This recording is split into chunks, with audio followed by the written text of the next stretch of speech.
আজকে আমি আপনাদের সাথে শেয়ার করব সুপার টেস্টি মাটনের একটি রেসিপি, যেটা আপনারা ফ্রাইড রাইস, পোলাও, রুটি, ভাত সবটার সাথে খেতে পারবেন। চলুন একবার দেখে নিন। নমস্কার বন্ধুরা, পম্পি কুকিংয়ে সবাইকে স্বাগত জানাচ্ছি।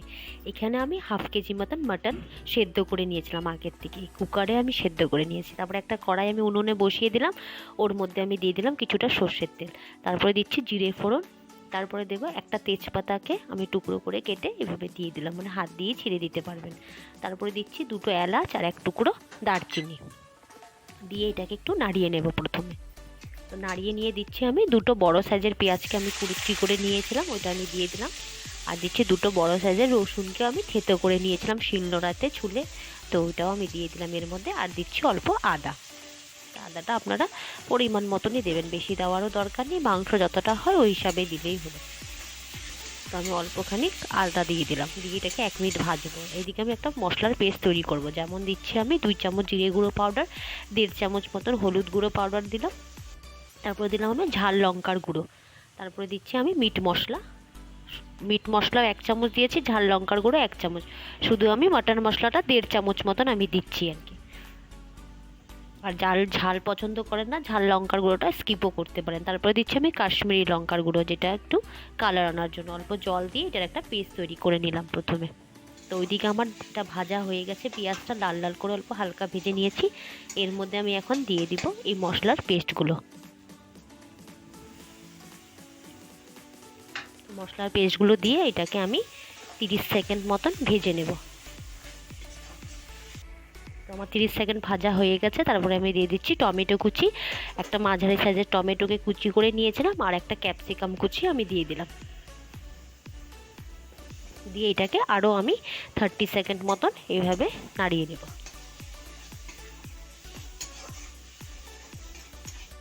তো 30 সেকেন্ড আমার নাড়ানোর পর আমি দিয়ে দিচ্ছি সেদ্ধ করা মাংসগুলো। তো বন্ধুরা, আমি কিন্তু আগের থেকে মাংসগুলো আমি কুকারে সেদ্ধ করে নিয়েছিলাম। তো আমি সেদ্ধ করা মাংসগুলো আমি দিয়ে দিচ্ছি, দিয়ে এটাকে এখন ভালো মতন আমি 2 থেকে 3 মিনিট এটাকে কষিয়ে নেব ভালো করে।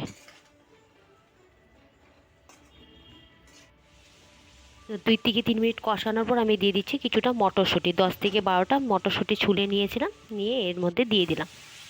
তো এখন তো মটরশুঁটির সিজন পাওয়া যায়, তাই আমি দিয়েছি, না থাকলে স্কিপও করতে পারেন, এটা দেওয়ার দরকার নেই। দিয়ে এটাকে আমি আরও 1 মিনিট এভাবে মিশিয়ে নেব।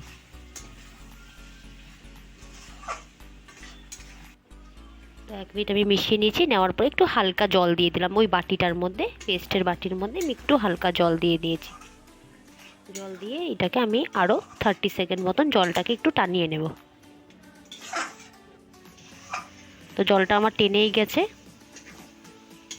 এই পর্যায়ে বন্ধুরা আমি দিয়ে দিব মাংস যে সেদ্ধ করে করেছিলাম, ওর জলটা যে ছিল আমি এটা জলটাকে ফেলে নিই। তো এই জলটাই আমি এর মধ্যে দিয়ে দেবো, আর এটা কিন্তু ফেলবেন না, মাংস করা সিদ্ধর জলটা, ওটাই লাস্টে ইউজ করা হবে। তো এটা আমি এর মধ্যে দিয়ে দিলাম, দিয়ে এটাকে আমি ফুটতে দেবো।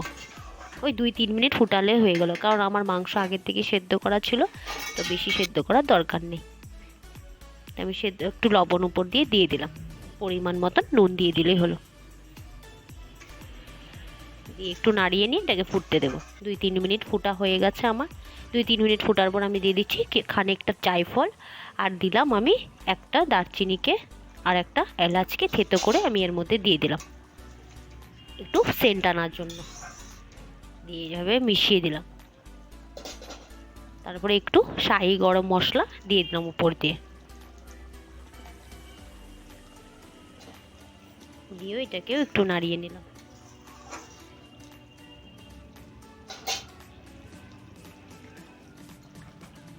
নাড়িয়ে 1 চামচ বাটার দিয়ে দিলাম।